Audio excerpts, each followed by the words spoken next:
Hey, Ghost Machine fans, this one's for you.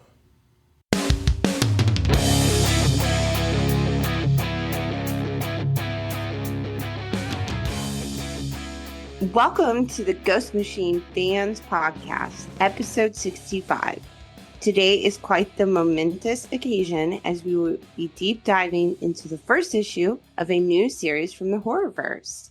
Beware! Behind any corner could be lurking another resident who's chopping at the bit to damn your soul. That's right, we're back at it with Maytal and Layla for Sisterhood #1, A Hyde Street Story. I'm Snoggle, aka Becky, and I am joined by my partner in crime, Nick. My dear, how excited are you about this new series? I'm really excited about it. I've been in a horror comic type of mood of late, and this was certainly palatable. I was a little surprised it wasn't about, I don't know, in my brain, I was hoping for origin. So you were thinking it was the origin of Sisterhood, 2 words, 2. Mm-hmm. Yeah, we're going to talk about that for sure. As usual, we do have a shout out to kick things off, Ghost Machine fans, and this one's pretty special and comes with a side of gratitude. This is for Ronald Thomas Fleming, who, if you're in the comic book or the podcasting world, you may know from the Fantastic Comic Fan podcast, or you also might be familiar with his many articles on fantasticcomicfan.com. And that's also where you can find his other podcasts. He's got like 4, a whole crew of different folks that like to put out content with him, both written, audio, video. Really cool website, really cool community from what I've seen. And Ronald was kind enough to invite me to be interviewed on his show recently to talk about Ghost Machine. And we're really excited about that. That episode of the Fantastic Comic Fan podcast is going to air in August. But in the meantime, check out everything else that Ronald Thomas Fleming and his crew have going on. But enough about our new friends, because Snoggle's back in the newsroom. I am. Cue the music.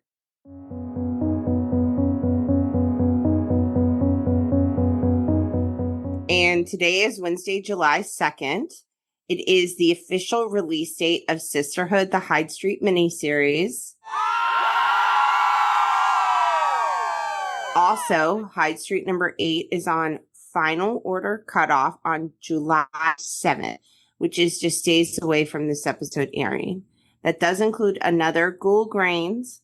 If you want to guarantee yourself a copy of that rare Sugar Scream cover, make sure to hit up your LCS.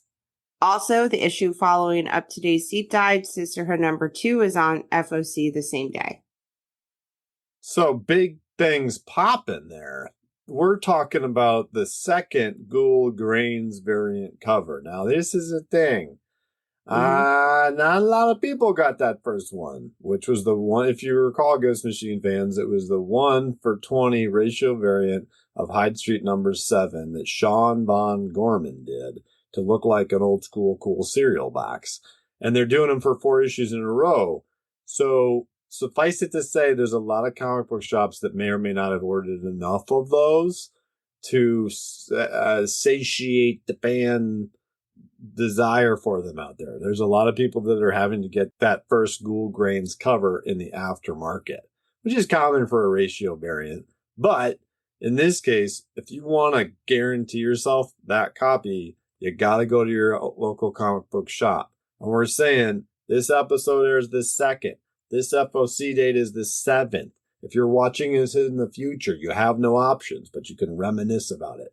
So you have 5 days from the day this comes out to make sure you can get that Ghoul Grains cover. It's a big deal. You want to get these covers. There's not a lot of them. I would snag them. I'm going to snag them.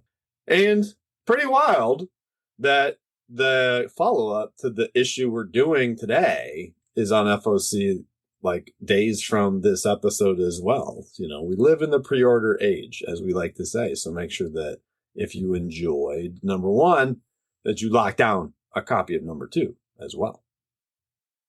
But if you haven't locked yourself down a copy of #1 yet, we're ready to tell you about the not 1, not 2, not 3, but 4 fantastic cover options that are available. Cover A, super spooky. The tarot cards in Sisterhood looking like a demon. I mean, it's pretty cool. With the flames having little skulls on them. And that's by Layla Lees and Alex Sinclair. Layla did Devour before. She is really well known for her work for many mainstream publishers. She's done DC stuff. She's done Dark Horse stuff. She's obviously done Ghost Machine stuff. A lot of it has this tone.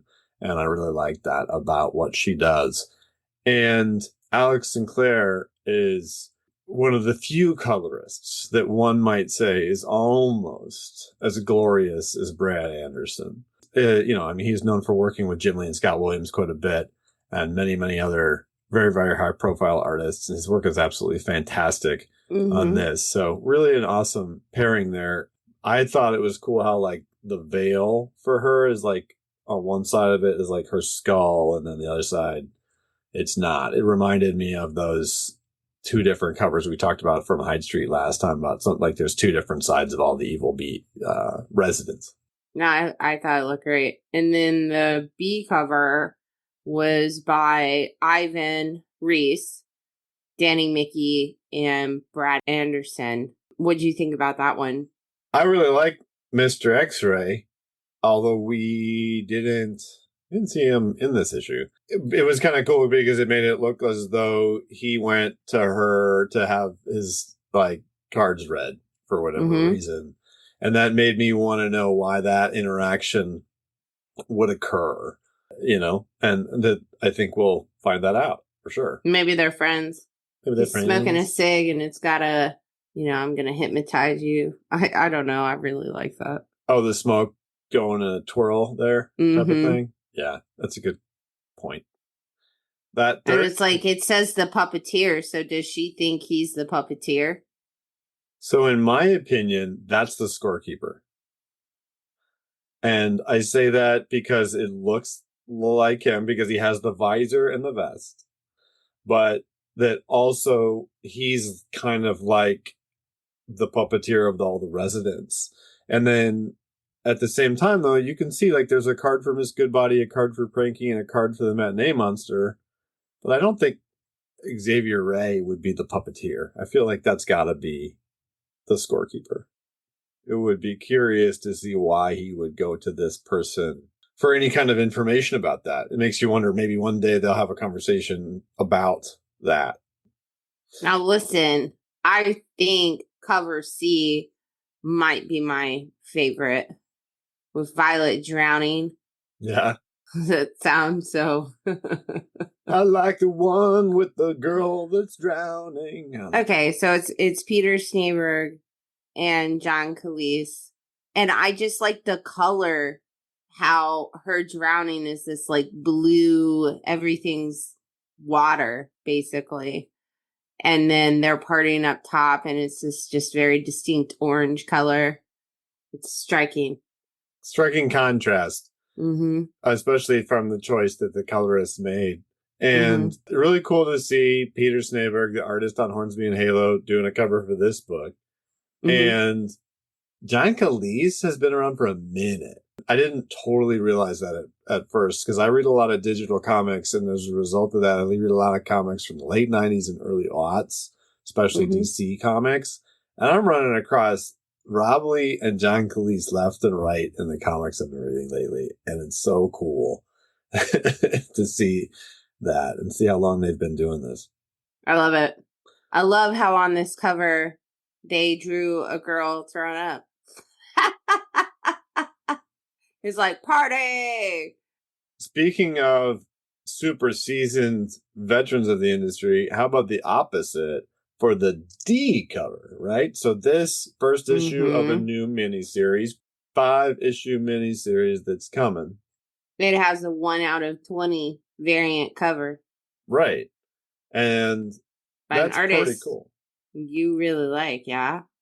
I think I like everything that I see him do. All I've seen him do are Spawn covers. And so he does a lot of cool Spawn covers, and I've seen him do a couple of other covers as well. And it's Raymond Gay. He's super communicative in social media as well. He's been really a nice guy. And I really like his style in general. Mm-hmm. And in this one, it's cool because it's a Virgin variant. There's no logos or anything on it. And it's Sisterhood behind, like in her room doing a thing. And I guess it's like she's looking into the crystal ball. And in there, Sophie, going mad with what happened to Violet, I think Mm-hmm. is how I read that. But from a collectible standpoint, kind of what you were saying there is that we need to get 20, a local comic book shop has to order 20 of these in order to get that variant. And so there's probably going to be some out there, but not that many. Like even if just every shop got one, that's not that many when you really think about it. Mm-hmm. So that may be a hard to find book, ye collectors of yore. But those are your options. If you haven't picked up this issue yet, you need to stop everything you are doing and go do that. Because we're about to ruin the heck out of it if you haven't. So you can consider this your official spoiler pause for Sisterhood, a Hyde Street Story, #1. Numero uno. All right, we've made it. We're in the, what do they call it? We're pledging. We want to join the evil cult or whatever that is in this story. And so we need a creator roll call. Can you oblige us, Snoggle? I always do the roll call. All right, we've got our writer, Maytal Zahoot. Yeah. Our artist, Layla Lees. Our color artist, Alex Sinclair. And our king of letters, Rob Lee. King of letters. Yeah, there you go. The king. Mm-hmm. So as a reminder, same team that did Devour, Maytal and Layla. So we're excited about that. And if you recall, Devour was a tale on Hyde Street or a tale of Hyde Street, one of those. And this one is a Hyde Street story. And what the only differences that we know of are that Devour was a one shot. This is a 5-issue miniseries. Yay! Mm-hmm. And that Yvonne told us before Devour came out that the other series, not the ongoing, were all going to be about the victims of Hyde Street, and that Hyde Street, the ongoing, would be about the residents. And so if this stays true to that, which it seems to be, because I mean, this is primarily, then that means this is about the victims, which really makes sense why in the end, the surviving friend may be the one that falls victim to her circumstances. Kind of reminds me of like Oscar Oddman, but we'll get there. So the book certainly starts out not feeling horrific by any means. We just have a lot of vibrant color and with some young ladies forming an early friendship, I guess, in their teenage years, right? Yeah, it looks like, it starts off and all we see is friendship, and you've got the friendship bracelets with the yin and the yang. Very 90s, by the way. Love it. And I really like this first page. It's just, you can tell two younger, you can tell they're teenagers, you can tell like they're about to jump in a lake, I think it's very pretty. The first 2 pages. Amazing color contrast from Alex. Yes. And water, though, is initially, it's a thing that they jump into together for fun. And then we see them in the water together for fun. And so water is an immediate theme. And then they get in, then she's like, well, your mom's here to pick us up. And then that's like, okay, whatever, normal. And then they're in the car with the mom and it's raining. So we have that perpetual, like, water is always there. Then they're in the car and we have this panel that is the mom from the side with a tear, right? And she's literally like hitting a flask. The narration this whole time up until that moment with the flask has been Sophie talking about the formation of this friendship and how it's the culmination of a lot of important moments. And then she says, but sometimes a single moment defines a friendship. It makes you stronger than you could ever imagine. And the stronger than you could ever imagine text box is in the panel where mom is hitting the flask and she's crying. How did that hit you, man? I didn't see that coming. I was like, "Ooh, that's a cool thing about comic. You flip the page, that's meant to be the first panel you see, and that you can't see it on the previous page." Just because, I know this is Hyde Street. When it's like, oh, come on, Violet, you weren't scared at all. It was a rush, and they're all happy. Everything is very innocent, so to speak. And they're in the back seat of a car, and it says, sometimes a single moment defines a friendship. So in my brain, I was like, well, this car is going to crash. And then we get to the next panel, and, I see that it makes it stronger than you could ever imagine. And the mom's drinking. I was like, yep, mom's going to crash this car. Yeah. And it's tough, though, because she's obviously, no matter how upset one is, you should not be drinking from a liquor flask that you're literally keeping in your car's cup holder. But transporting your child. Yeah, I mean, all of these things are bad. But the mother is not portrayed as some sort of abusive, alcoholic, negligent person. She's portrayed, the emphasis is on the sadness. The emphasis is on the tears and the way that Layla draws her distraught face. And so, to me, that conveys a sense of, and also like, Mom, are you okay? I'm fine, Sophie, don't worry. That's not something that someone who's like a 20-year alcoholic says. That's something that someone who's drinking to cope for something says. At least that from like a storytelling standpoint, that's how I take it. And so this is something that Jason Hershowitz, friend of the show, Millhouse's, who is going to be on soon, and I were talking about recently. He was like, what's the purpose of that? What's the purpose of the fact that she's about to crash this car? And it's one of those cool things about comics because it's like, well, the purpose could just be that they need a single defining moment that's so intense that it makes them so connected that we see how connected they are even beyond that.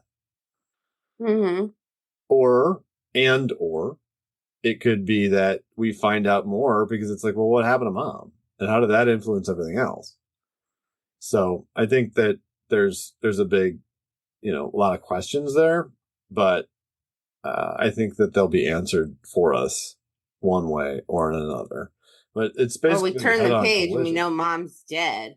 Well, at first we are misdirected, and it's another cool comic booky thing, and you could do this in film too.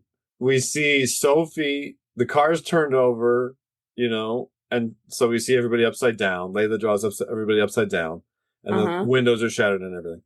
And so we see Sophie. Blood everywhere. Yeah. Sophie goes, Violet, ? And Violet goes, Sophie, ?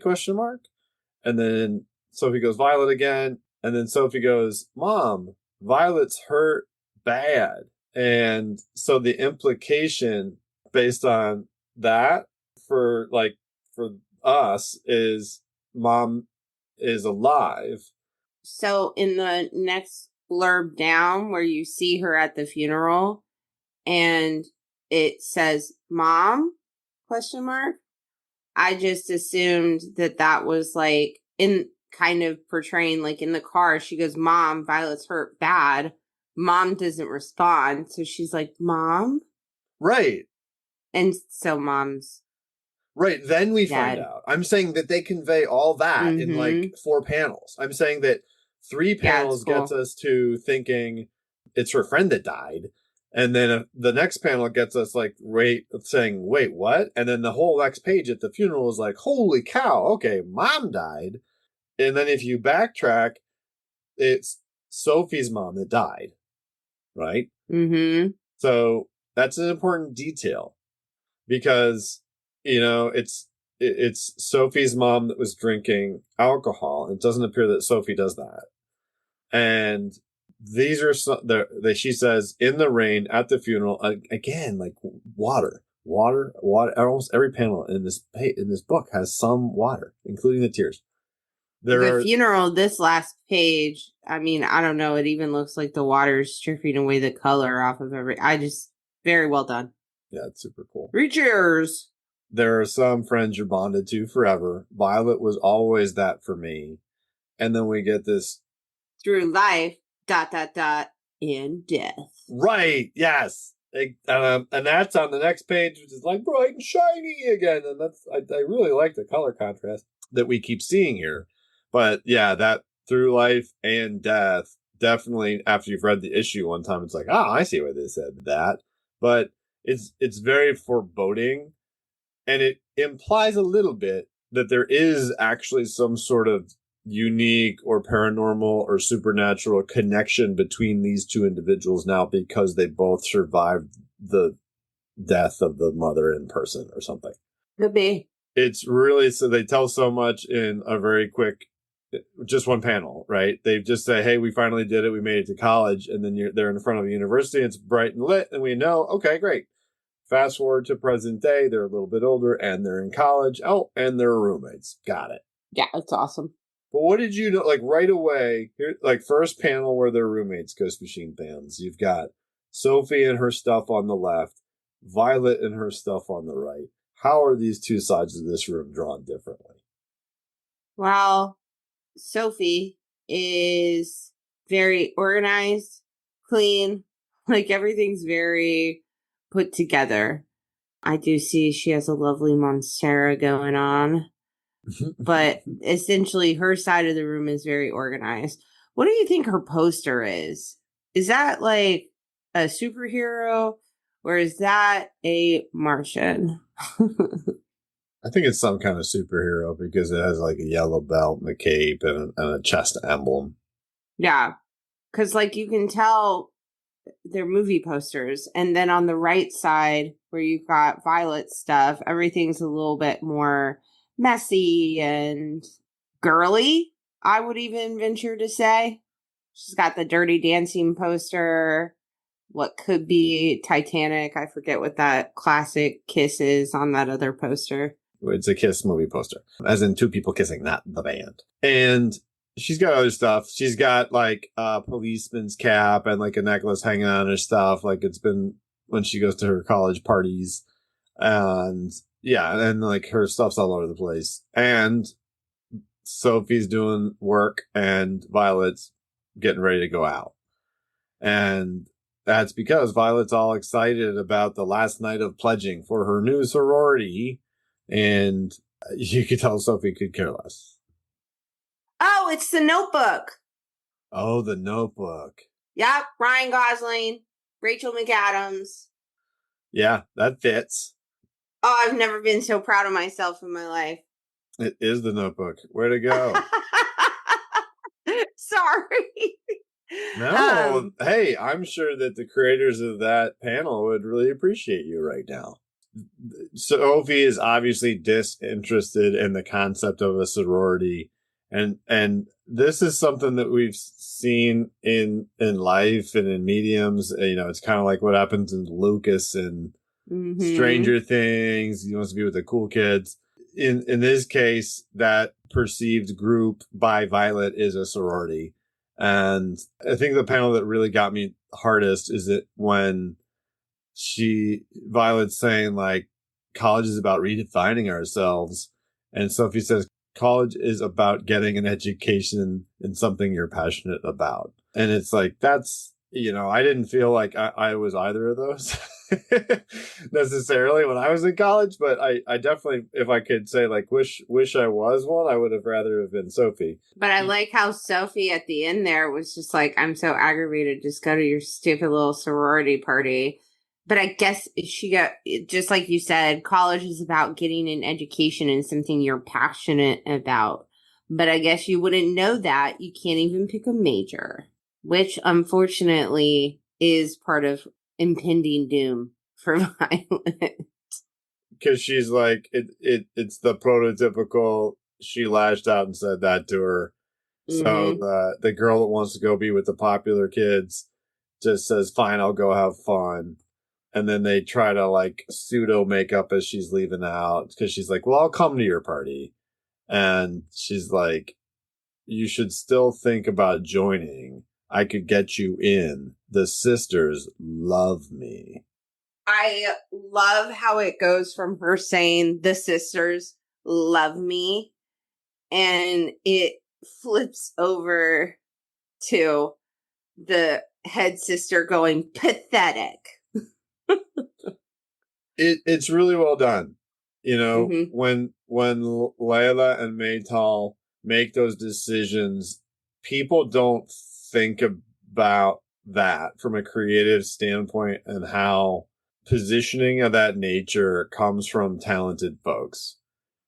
You know, it's not, this is very atypical in comics to do something intelligent like that from a pacing standpoint to intentionally jar you, give you a sense of irony, and it builds tension too, because you're expecting one thing and you get this, but then you also feel like, okay, well, that makes sense, because you feel, I think for the most part, that if you're going to ally with someone up until this point, you're more inclined to ally with Sophie. And this kind of reinforces that a little bit, because they're in this obscene Animal House-esque, but not funny situation where they like are getting hazed in a sorority type of deal, right? I'm with Sophie here because there is zero part of me that would be like, let me try out to be your friend. Yeah. No thanks. Yeah, and this is, in this case, being portrayed in a way from the lens that is true about many of these types of organizations, but there are still plenty of them out there that are not like this. Yeah. You know, we should say that. You know, like I had friends that were in academic fraternities and stuff like that, or even ones that there were are good fraternities. We've all seen Monsters University. Oh, that's a good point. Monsters. That's a good example. Yeah. Yeah. Psi Kappa. Yeah. Right. I remember. And so regardless, you know, it's not cliche necessarily. And I can say that the reasons are because Layla's art is just so darn unique. I don't think anything could be. But what she wants them to do, like what the Captain Evil sister wants them to do. Which we find out her name is Karma. That's right. She wants them to swim to the bottom of the pool, pick up whatever bottle of alcohol they can, swim up and drink it, and then they can get back out. And it's so, I mean, I know this doesn't take place in the 90s, but it's very 90s. In my opinion, as someone that was in that era at this age. You know, they're even saying, like, we've been drinking all night. Like, how can they even want me to do this? One of them says, but then even Violet is like, it'll be worth it once we're sisters. And it's like, what the heck do you get for this? You know, it makes you wonder, but that's not the point. The point is illustrating to us her delusion and her obsession with whatever this is. And I love that this is a 5-issue miniseries because I feel like we're going to learn more about what led Violet here. Oh, and Violet, since you're undeclared, you'll be drinking for every major. So how about a head start? And she pushes her into the pool. That's absurd. Like, if somebody drank all that, like, you wouldn't even be able to swim down and up that quickly. That if you had to drink for all the majors, oh my goodness. But I mean, it just does not sound like a fun activity to me. It's stupid. And from that standpoint, this is no embellishment. Crazy stuff like this does happen, obviously, in lots of different organizations that haze people. I'm just saying, like, the first thing, if somebody told me to do that, I would just be like, no. Like, deuces. Not the one for me. No, thank you. A lot of people like me. I will do a lot of things to join a club, but no. Well, you know what I do like is the way that Rob Lee gives us the letters. Oh, that splash? Yeah. SPLS Triple H. Yeah, and it's like they are all doing it while they're wearing these ridiculous ties. I have got to say, I feel so bad that she drowned. I really do, actually. Because, Well, I like, think, yeah. obviously she's got some self-confidence issues if she's going to let somebody talk to her like that. Like, again, I would and have never wanted to be a part of a group of people so badly that I would do something that I wasn't personally comfortable with or, like, let someone talk to me in a demeaning way. But here she is, and she's like, I can do it. And then her tie gets stuck in the drain. Like, come on, man. And nobody sees her. Irresponsible jerks. Because they don't care. They just want to bully other people. And it makes me wonder, because we have 4 out of 5 panels from the point that she gets her neckerchief bow thing caught in the drain of her making noises of getting choked. And so my question is, I get it. Rob Lee does not typically write this script. However, when this is written, does the script say, does Maytal write, and then she chokes over the course of several panels, and it's because her thing gets stuck, and then she dies? And Rob is like, ooh, it'll sound like all these different things, because it's literally 4 different speech choking bubbles. And it makes me wonder, it's like, who picks that particular wording right there? Is that Rob or is that Maytal? We'll have to find out. I don't know. We did a promotional reel for this episode using several of these panels where she's stuck in the drain and drowning. It's really terrifying stuff, Layla, but it's not at all as terrifying as the next page. That's the full page spread with no lettering on it, with Homegirl just dead in the pool. I don't know. Got those blue face veins. It's so sad. Yeah, it's terrible. Super bad. And then the next scene is her best friend still not knowing that happened. And it's like, which good alarm clock noise, Rob. Right. Yeah, fantastic. We knew what that was. And so it's a really quick exposition of, like, she looks over, because in college, as is often the case in rooms of this nature, you got beds across from each other. She looks over, the other person's not there. She's like, hey, V, where are you? And then all day she's like trying to leave her messages, and she doesn't know where she's at. And then she's eating lunch and she's alone. Obviously not typically what she'd be doing at that point. And then gets a call from her V's mom. How do we know she gets a call from V's mom? We see it on the phone. We see a panel without borders. I love it. I think it looks so cool. The panel without borders with the phone? Yeah. And what I'm saying is that a lot of comics, especially like mainstream comics, would have the person on the phone, and then there would be a text box that said, and then she got a call from her mom, instead of that. And I know that's subtle, but like, I like that. Yeah, me too. It's smarter. It makes me feel more immersed in the story. And what's really great is the look in her eyes when she sees who it is. Because she's like, oh man, that's weird. Like, you can see just from the look in her eyes, like, obviously Maytal wrote that, Layla drew that, and their intent was to make her look panicked because she's getting a call from V's mom when she can't reach V, so it must mean something's wrong. It's just a big one, right? Like, because then it turns into this just whole montage of this news story. She's watching a news story in her. I like how dark. We know that she knows, but now everything from like one page to the next, everything is kind of gray, kind of muted, kind of sad. It feels like the life was drained out of her in her grief.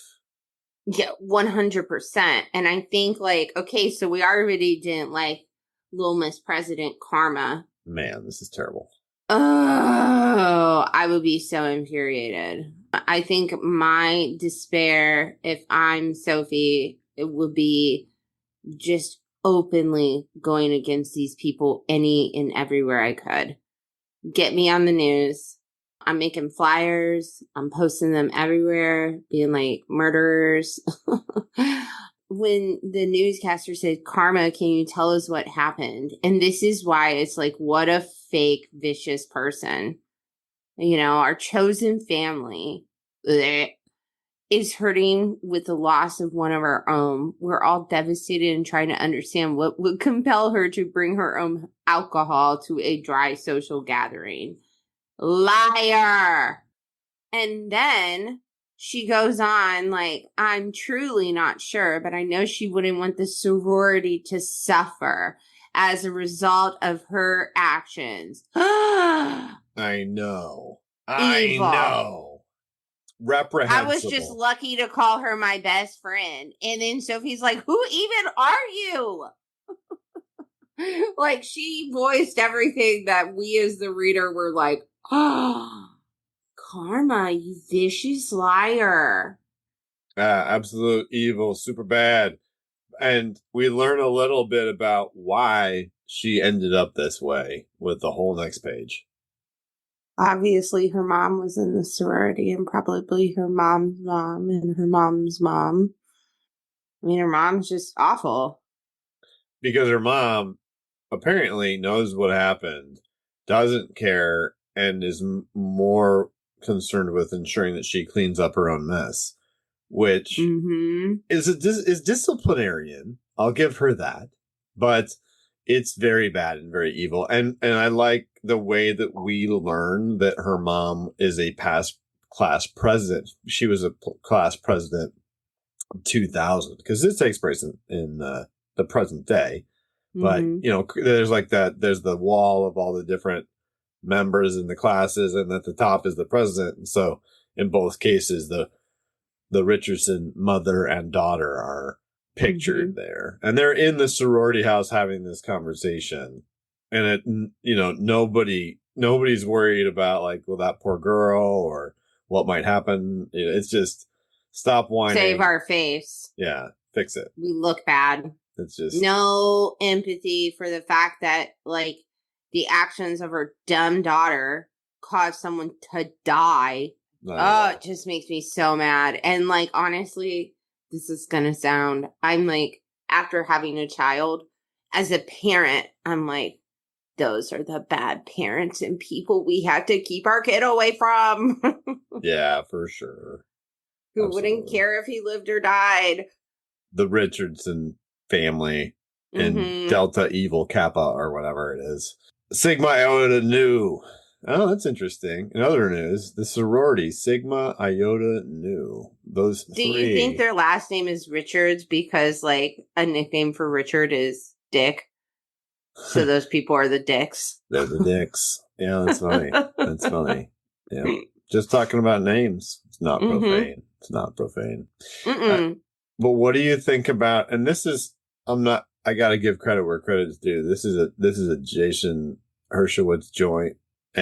Sigma Iota Nu is the actual name of the sorority. Then. Exactly. Yeah. Jason pointed that out to me. And that's, I don't know if I don't know if it's obvious, but I think it looks good. I like it. I like that that's what it comes out to. But you learn that because there's a news story about someone going to their sorority house and throwing a rock through the window and striking somebody. And that is Sophie as she descends. Good for her. Yeah. They're lucky that's all she did. Well, I wonder if like everybody who ends up on Hyde Street is like ultimately doomed to become a victim. I think some of the question there is that maybe the event, like when Hyde Street was first talked about, and really what we're saying, Ghost Machine fans, is this next page is all these panels of people leaving her messages and saying things like, "Hey, why are you letting your grades slip? This is really bad. Like, don't throw away all of these opportunities. You're so bright." And it's these panels as she's walking in the city at night. It's darkness. We don't see the water anymore here. It says Sophie ... Don't make a mistake you'll regret. And then we turn the page and she's looking at Sisterhood shop on Hyde Street. And so this is where we know we we don't know the origin of Sisterhood. This comic is not called Sisterhood. This comic is called Sisterhood. One word.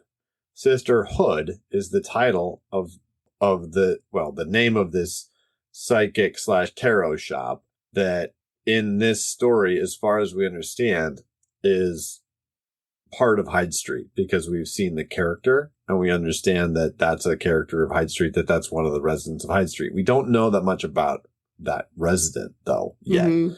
I don't need the answer now, and I don't need there to be ever an answer. But to me, this implies that eventually everyone can end up on Hyde Street, maybe at different times in their life. Because what I'm seeing here is I'm seeing Sophie, a grieving friend, ending up on Hyde Street while Karma is out there continuing to do evil. But the presumption could just be it's not Karma's time yet to be on Hyde Street or whatever. Because when Hyde Street first kind of was announced and talked about a lot, I think Jeff and other people would say, like, anybody can end up on Hyde Street. You never know. And so it's an unlimited amount of victims, right? But it's only one resident per decade that gets chosen. And we know this is the tale of a victim. So I don't understand why she ended up here, unless... because it's not like she's done anything bad, right? Well, it's the same with Devour. Yeah. That bride ended up there, and it wasn't necessarily that she did anything bad. She was just attracted. Oh, and I get a hint of, assuming she's telling the truth, of powers or supernaturality right away, because as Sophie enters the shop, comes around the corner, this looks like a dove flies around, but it's kind of like a dirty dove. It's not usually a dove is like a glowing, wonderful creature. And those are some Rob Lee coups. But this one, is kind of dirty. Well, it makes sense because Sisterhood says, I think she likes you, but she's a little too trusting. Probably why she's dead. Sophie's first thing, so you're saying your bird's a ghost? And then she clarifies. I kind of love this interaction because she's like, well, the bird, no. My sister, on the other hand, which I wonder if this is where it's going. She saved her soul and put it in that tiny little creature. So do you think that Sisterhood basically saves some souls and puts them in creatures? I don't know. I don't know. She might put them in places like mirrors. Mm-hmm. Bring my friend back. Okay, I'll bring her back on, half dead and trapped in a mirror. I don't know. I don't know if that's what happened, but I think you make a really good point. But I was curious because it's well, that means her sister died, but her sister's soul was going to be damned, so she instead snagged it and was able to keep it from getting, wherever it was going, because she said she had to save it by putting it in this unwilling little living bird. Still, dirty dove, man. I'm just saying. Possessed dove. Correct. There it is. But right away, the theme of sisterhood comes out. No pun intended. Because she's like, oh, yeah, I'm talking about my sister. And I'm like, oh, I see you've lost a sister, too. And for all intents and purposes, that's pretty true. I'm sure that they grow up like sisters.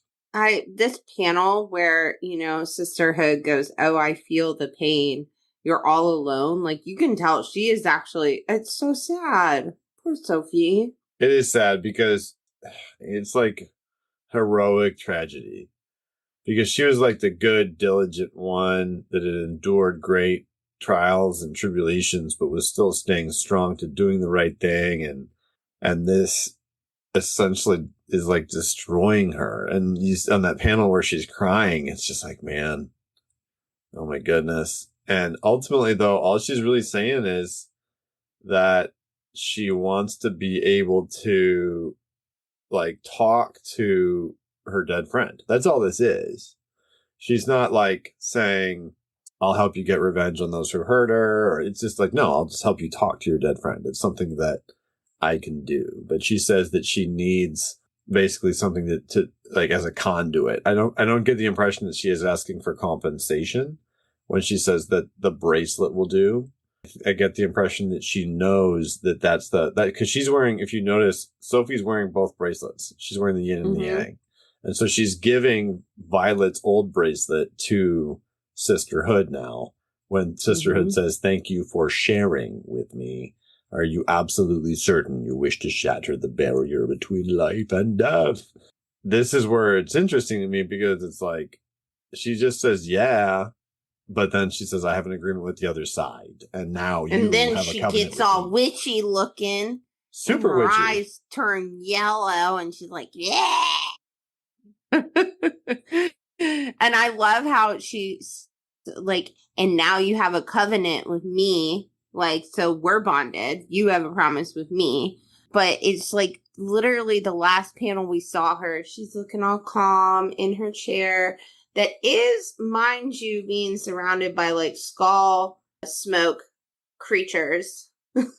Because the moment that she like throws the bracelet and there's flames, you see how the skulls even open up and are like, rah! It's such great art by Layla. And she takes the bracelet that says Violet on it. You can see it in there. And it like burns, and then that thrusts Sophie into like either a vision or whatever, or being able to relive that night, because you can hear Violet at dark in front of that sorority house because you see their logo in the background. She's like, Sophie, help me, I need you. And then she's basically seeing what happened, right? Like she can see her in the water there, and there's only so much that she can do. And then this next one, this is where I felt like Layla's ability. It just felt like I was in just a crazy movie in this whole page. Like just the fact that she was able to lay this out and do all this motion in one page, like blew my mind. Phenomenal. What do you understand here as like the actual cadence of the action? Like, she is having this dream where she's Violet, hold on, she's jumping in the water, and she shoots up and wakes up from a dream, right? But I think she wakes up and she's still like in a dream, if that makes sense. And so she shoots up and then she looks down and the floor is water starting to raise up. And then obviously second panel in there, it gets more. And then all of a sudden she's drowning in her own room. As she's fully emerged, a hand reaches for her, and it's obviously Violet's hand reaching for her, because Violet's was the black bracelet. Yeah. So now Violet's reached for her. You know, the panel beforehand, she was reaching for Violet and could like almost not get to her. And it's a bond forged in life and death, or whatever they said on that second page, right?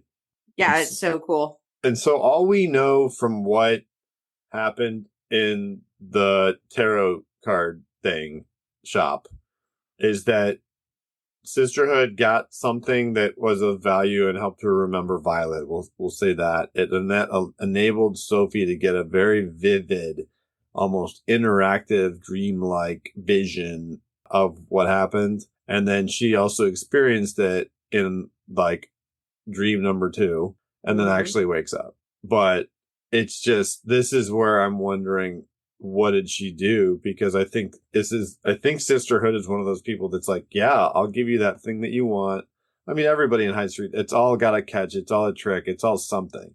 So Sophie wakes up in her room and then she sees that, or starts to hear Violet saying her name. Yeah, and I like how I love the bubbles. The babos? Well, they seem like kind of, I feel like that color indicates like far offness. Yeah. And you're saying that because Violet is making bubbles from within the mirror where it seems that she is trapped underwater. In the outfit she was wearing, like she's got the bloodshot in the veins from drowning. And she says, I'm back and those bitches who killed me are gonna pay. Is what happened that Sisterhood was like, yeah, I'll get her back for you. She'll be in a mirror. underwater forever. I bet there was no explanation. I bet she just kind of woke up and was like, oh my God, I'm having a dream. No, I'm not suggesting that she told her what was going to happen. I'm suggesting that she did it and that this is the catch. Yeah, maybe. You know, it's like, oh, I just wanted to talk to my dead friend, and you're saying she's trapped in the mirror, because what's going to happen now? If she can't get anywhere or go anywhere else, or if she can, but only Sophie can see her in reflective surfaces or something like that, then that's going to plague Sophie everywhere she goes. It's going to drive her nuts. It's going to make her have to actually get revenge, which is the theme for the next issue. Oh my gosh, and how cool this, like, the cover that they show as the preview. It's a yin and yang. Oh, yeah. It's really cool. The whole design. I really enjoyed Layla, man. Like, really good work. 8 stars. Amazing artist. 8 out of 5. Notes. 8 out of 5, right? 8 out of 5. And as we get this one done, just as a reminder on there's a whole bunch of different, I love how they have all the books there, broken out for you. Got to get them all before they get you. Those Ghoul Grain cereal boxes. This is another issue that's got coupons in the back, baby. Whether you want to actually cut them out and send them in, that's up to you. But at the bottom of them, it gives you all the FOC dates and then the actual on sale dates. I'll be real with you. The only way to get those covers is to pre-order them. So, another reminder. Snoggle, did you get the mail? Oh, the fantastic mail? Yes, the fantastic mail. I definitely got fantastic mail from one of our listeners, Daryl Nash. Daryl Nash. He said, hi, Nick and Becky. I've listened to your last interview with Brian Hitch multiple times. You guys rock. With all of the Sisterhood hype, have we forgotten about Soulless? Is that still happening? Well, thanks, Daryl Nash, for emailing us at ghostmachinefans@gmail.com. And thanks for the compliments. And I'm glad that hopefully you listened to that interview multiple times because you liked it. Rock and roll. Soulless is a book, as you may recall, Snoggle, that is going to be written by Lamont Magee, who is known for being a creator on the television show Black Lightning. And he was at San Diego Comic-Con with Ghost Machine last year in the booth. And he's been cited in some other places as well. And that book is upcoming still. The artist on it has not been announced. So Soulless is supposed to come out alongside Hyde Street number 10.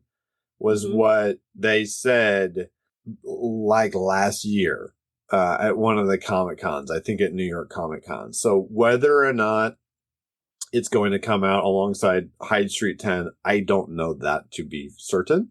But I do know that it is coming out for sure, and that it is indeed going to be written by Lamont Magee. And it's going to be, I think, it's another It Happened on Hyde Street. So it's going to be like Devour. Devour was It Happened on Hyde Street. Devour. This one, It Happened on Hyde Street. Soulless. And that's why, in my opinion, Sisterhood is a Hyde Street story, because it's not one issue. It's 5. So maybe all the minis will be Hyde Street stories, as they say. So yeah, that book is still coming out later this year, as far as we know. So you're going to continue to get more and more Horrorverse content from Ghost Machine. And like Snoggle said, we'd love to hear from you. So if you would like to send us a question, a comment, a heckle, all of the above are more than welcome. You can do that by emailing ghostmachinefans@gmail.com.